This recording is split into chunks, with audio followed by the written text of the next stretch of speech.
আজকে আমি কোথায় গেলাম, কেনই বা গেলাম, কার সাথে গেলাম?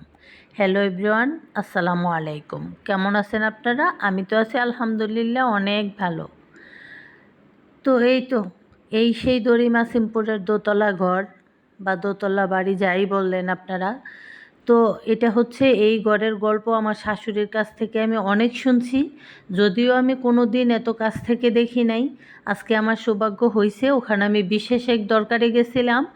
তো ওখানে হচ্ছে যাওয়ার পর এটা দেখে তো আমি ভাবলাম যে এটা আপনাদের সাথেও শেয়ার করব।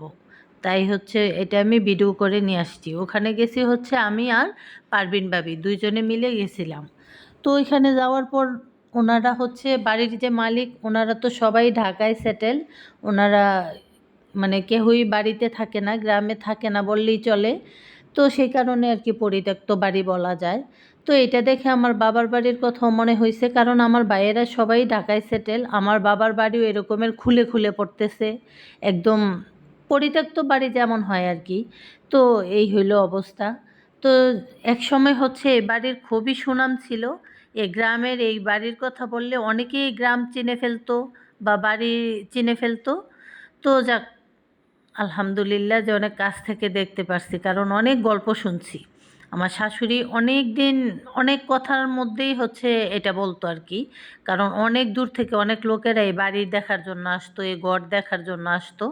তো তখন তো খুবই পরিপাটি ছিল, খুব সুন্দর ছিল। তো যাই হোক, এখন হচ্ছে আমি ওখান থেকে আইসা পড়ব।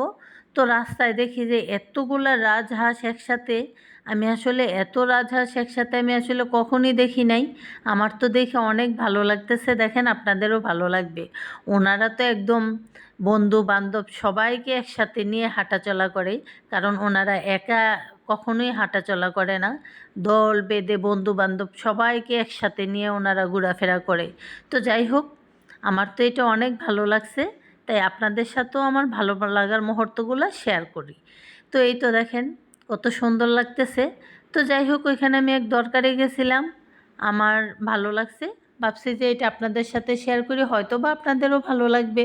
তো যদি ভালো লাগে একটা করে লাইক দিবেন, আর যদি খুব ভালো লাগে তাহলে শেয়ার করবেন, আর সবাই দোয়া করবেন। ভালো থাকেন সবাই। আল্লাহ।